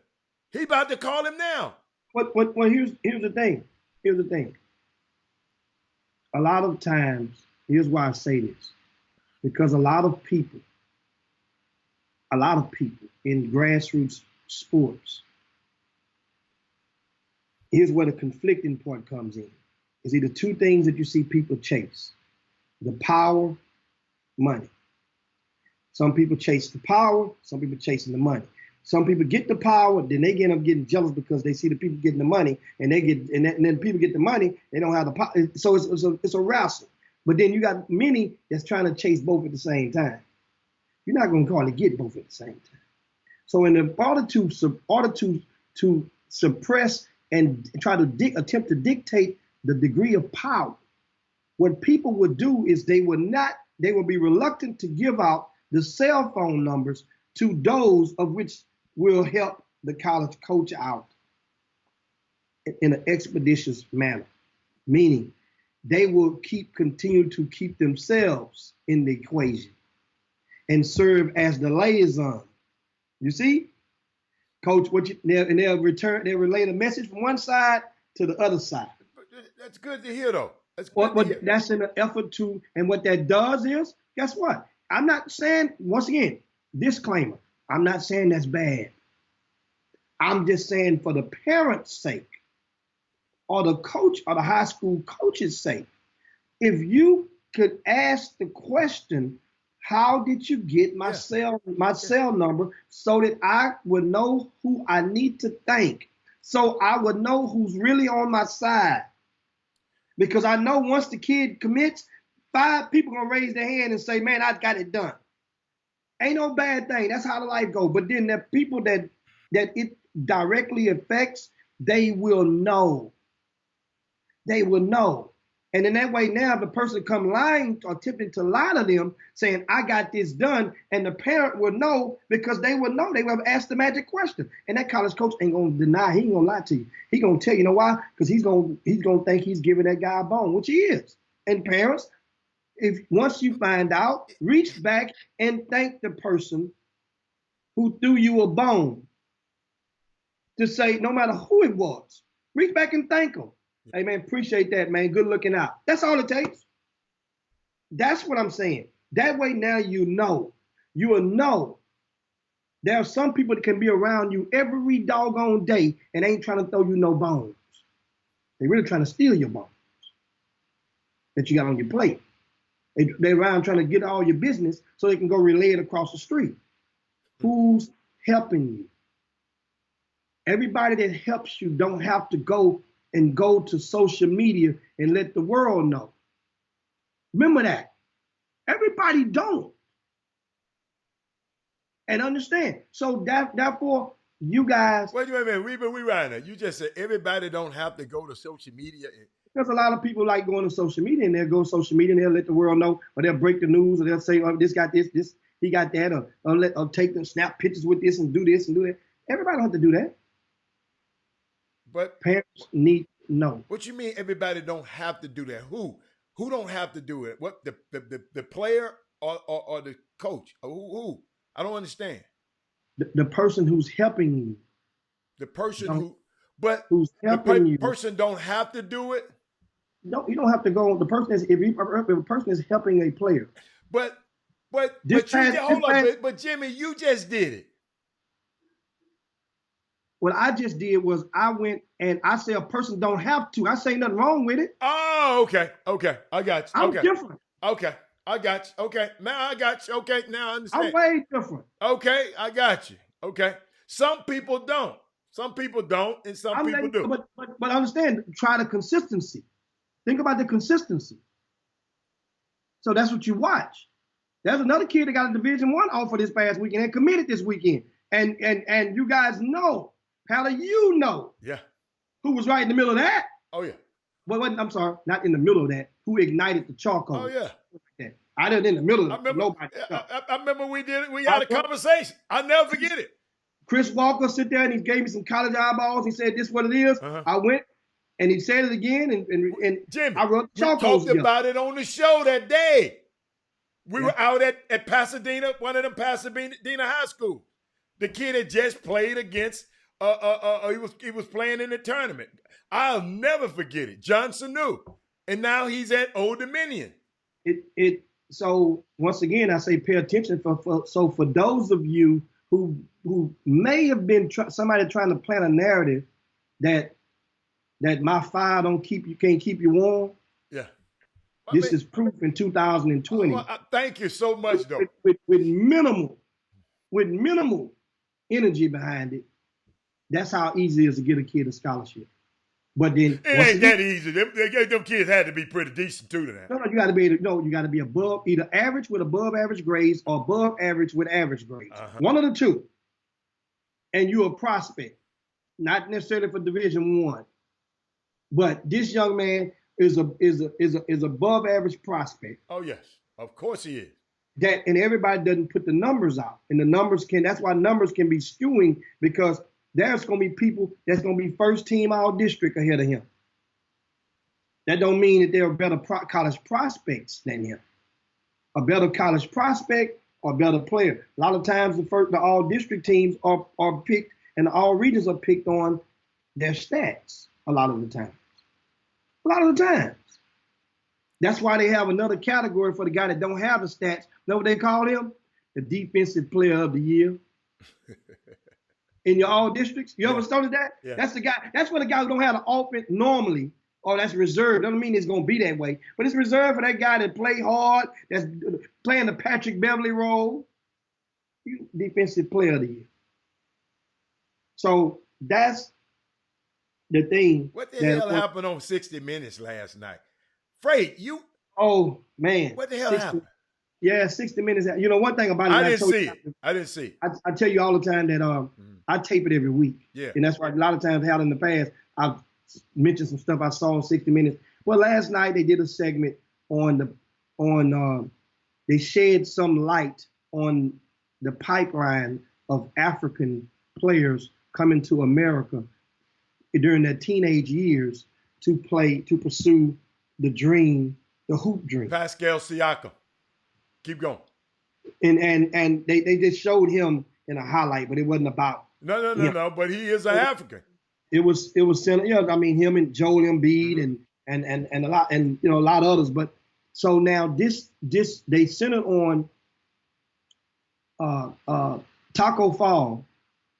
Was he was the ray of shining armor through this, because they asked him about, they chronicled his experience when he came to Houston. A lot of you guys may not know this because you may be parents and your sons were maybe in the elementary school back when Taco Fall came to Houston. This was his first stop when he got to America. There was a guy named Ben Simmons. Ben Simmons lived in Houston, and he moved to San Antonio, and he had I've got the name of his program. One of you guys may remember Ben Simmons' program. Well, Ben wasn't the guy who brought him here, but Ben, for every person that brings somebody, you have to have somebody to receive that person, And so Ben was the guy, the hands on deck in Houston, and got Taco Fall. Taco Fall, and they now connected the dots, because Taco Fall had to leave Houston. Jimmy, so guess what happened? On the show last night. Let's give people the heading. The heading said, middlemen luring African basketball players to the USA with false promises. That's the heading of the thing. Now you can continue. Yeah. I just wanted people to know the heading. They asked Taco Fall, did the 60 Minutes host who was doing that segment asked him directly, did any of the guys who brought you here, do you think that they wronged you? Or do you think they were trying to help you? Or whatever. I've got the verbiage. Mm-hmm. And Taco Fall did not throw them under the bus. He said, well, I think they were trying. Mm-hmm. In other words, trying to get him towards his hoop dream or trying not to mess over him. So Taco was the only one that did not say, well, the system failed him. What happened with Taco, here's the thing why he's connected. Bottom line is, when kids come from Africa, guys, or any of the countries, no matter what country it is, there we had a Bahamian pipeline in Houston for some years, right? They have to come on what is known as an I-20, right? The I-20 is basically a variation of a visa, which will allow you to come into the United States for a certain amount of time. You have to go and to attend a certain school. It's not saying you're coming over here to play basketball. Say you're coming over here to attend this particular school. That school is documented on the I-20, right? Now, the thing was, when this situation happened, there's a school that was located in North Carolina called the Evelyn Mack Academy. Mm-hmm. And there's other ones. This one here happened to be the subject of conversation in this segment on 60 Minutes. Well, the Evelyn Mack Academy, Evelyn Mack she's currently incarcerated serving an 18-month sentence. The school is since shut down in recent months. She's got indicted by the federal government for the trafficking of I don't know what the exact sentence is, but something dealing with the flow of those African kids. She was basically signing off on the I-20s. And on the paperwork, it would say that the said individuals would be attending the Evelyn Mack Academy. You follow me? Mm-hmm. But when they arrived on their planes to, let's say, New York City, that would be another coach from another school that would be waiting to pick them up and take them to wherever they're going to play. That's the pipeline how it went down. Oh, so they're supposed to be going here, but they had, okay. Never enrolled there. So that was the play. And she did 75. She was a convicted, pled guilty. So that means she pled guilty. Yes. Okay. She pled guilty to 75 different Africans that she did the Underground Railroad. Yeah. Okay. Well, each handler for each case paid $1,000. So she got $1,000 a head. So that's $70,000. 75 grand. 75 grand. Okay. So this is how, so they didn't say that Taco Fall, that was on his paperwork. They did not say that. But it lets you know that Taco Fall, the school that he came to in Houston, when Taco was enrolled here, he had to leave that school. And I have to go back in my notes and find out what school it was, because immediately when he came, I had it jotted down. But my point is, it was somewhere out in the Spring or Woodlands area. I do remember that. Well, guess what? When they found out that the I-20 was canceled, you follow me? They can cancel the I-20. That means you're facing deportation, man. So Taco had to go to another school in Georgia. They wouldn't take the I-20. Then he ended up in Florida, where that school had to go and pay the extra money and do what they needed to do to help get him back on track. And ironically, Taco committed and signed with Central Florida, which is nearby the school. So that's kind of like how you can understand how did Central Florida get their team. And Johnny Dawkins just said, had a catcher's mitt, said, come on. And so that's that. And Herb say Ben Simmons brought Taco to Victory Prep an hour after he landed at Hobby Airport. He couldn't stay at our school because we didn't have the I-20s or the housing. He ended up going to somebody's house and playing without an I-20. And that's what the show insinuated, right? And Taco was really upbeat about it. So now he's pledging to be one of the crusaders to go back to his country during the off season to help inform some of the prospects and some of the parents about the realities of the risk versus reward. Like Serge Ibaka and Mbamute, they did for their countries. Yeah. I mean, Jimmy, it's not a coincidence that they're doing the African Basketball Association. because they see a lot of this stuff going on, and they just say these kids can stay over here. They don't have to come over here and get exploited. Somebody was saying, I didn't see the thing, but I'm going to go back and watch it on demand.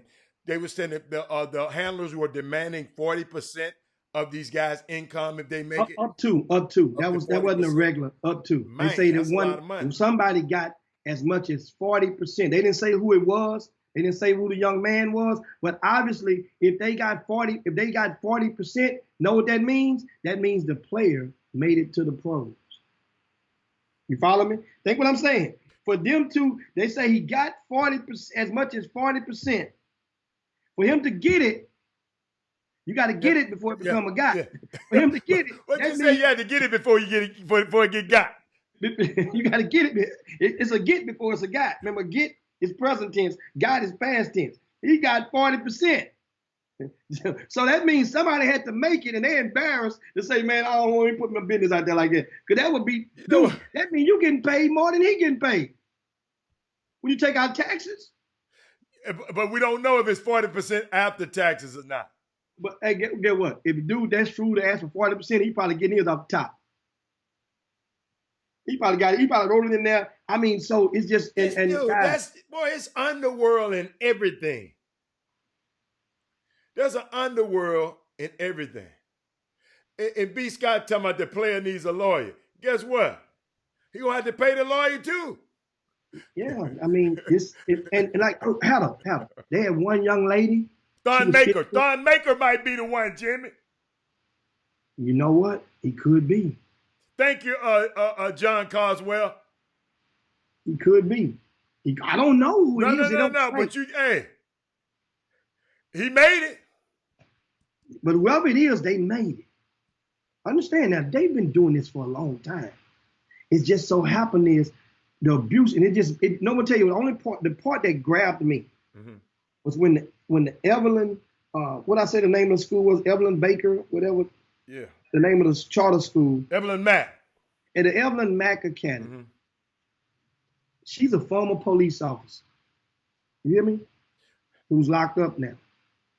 When they showed her face and they saw her sitting behind the desk with her whole wig on, she's a black woman. Every time there's a scandal, it always encompasses us. Do we just not know how? I mean, what is it? Jimmy, it ain't us. When it comes, I'm not talking about when it's always, I'm not even talking about, exclude the drug game. I'm talking about basketball. Every time there's a scandal, when it becomes, she got 18 months. And you know it's some other people doing it, and it ain't happened to them. Oh. Now I can give that much of the game. I'm going to get some more from the 60-minute special. Guess what happened now?